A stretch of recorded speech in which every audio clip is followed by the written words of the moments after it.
মজুমদার, আমরা সেই ছবি বিভিন্ন বারোয়ারিতে যাচ্ছে, সেই ছবি আপনাদের সামনে তুলে ধরছি। সময় হাতে গোনা দুটো দিন, কাউন্টডাউন শুরু হয়ে গেছে শান্তিপুরের ঐতিহ্যমণ্ডিত রাস উৎসবে।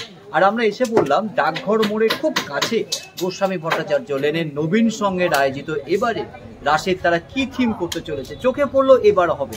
দুদিকে দুটো পোস্টার ব্যানার তারা লাগিয়েছে, তারা বোঝাতে চাইছে কি যে এবার হবে দিয়ে।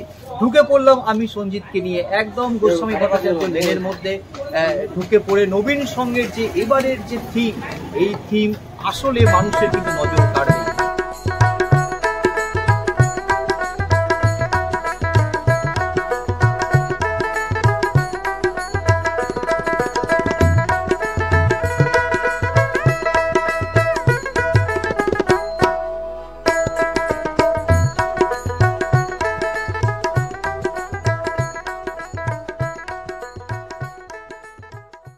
কারণ চোখে দেখলাম বিভিন্ন ধরনের গামছা দিয়ে তারা একটা মণ্ডপ সজ্জা করছে। আর এই মুহূর্তে আমাদের সঙ্গে রয়েছেন নবীন সঙ্গের এক সদস্য, তিনি আমাদের জানাবেন যে এবছরে তিনি এই থিমটা কেন বেছে নিলেন, আর এই থিমে শান্তিপুরের মানুষ কতটা নজর টানতে পারে এই নবীন সঙ্গের থিমটা।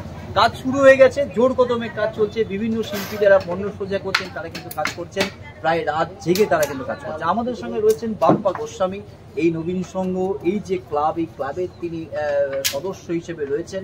তো আপনাদের এই পুজো এবার মানে কততম বর্ষে বলা হয়? মোটামুটি আমাদের এই পুজো এবার ৬৫তম বর্ষ চলছে। এই পুজোর এবার আমাদের মূল যে ইয়েটা সেটা হচ্ছে উত্তরণ, আমাদের থিমের নাম। এটা সমস্ত পরিবেশ বান্ধব যেসব জিনিসপত্র আছে সেইটাকে তৈরি।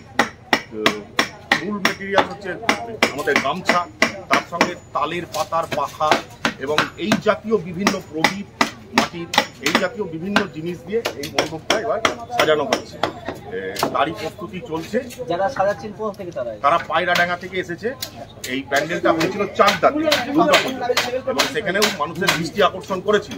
সেখান থেকে দেখে আমাদের বারোয়ারির সদস্যরা সেখানে দেখে তাদের যথেষ্ট পছন্দ হয়, এবং তাতে আমরা সেইটাকে সিদ্ধান্ত গ্রহণ করি যে আমাদের এই জায়গাটার মধ্যে, যদিও আমাদের জায়গাটা খুব ছোট, এই ছোট জায়গার মধ্যে সেট আপটা করতে প্রচন্ড অসুবিধে হচ্ছে। সবকিছুকে বাঁচিয়েই আমাদের এটা করতে হচ্ছে।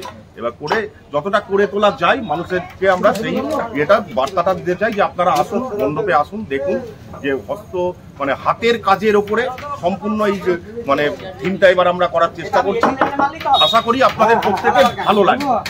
জায়গাটা ছোট এবং গলিটাও ছোট, প্রচুর মানুষ এখানে আসবেন, তারা এই থিমটাকে দেখবেন।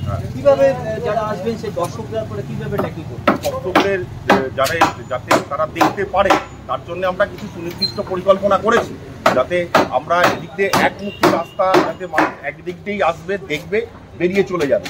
এবার সেই রকম তার জন্য আমাদের ক্লাবের ভলেন্টিয়াররা যথাসম্ভব করবে। আমরা প্রশাসনের কাছেও পারমিশন নিয়ে যেহেতু আমাদের এই পুজোটা হয়, এবার সেখানেও প্রশাসনের তরফ থেকে যদি কোনো রকম কোনো সহযোগিতা আমরা যাওয়ার জন্য করবো, অলরেডি জানানো হয়েছে।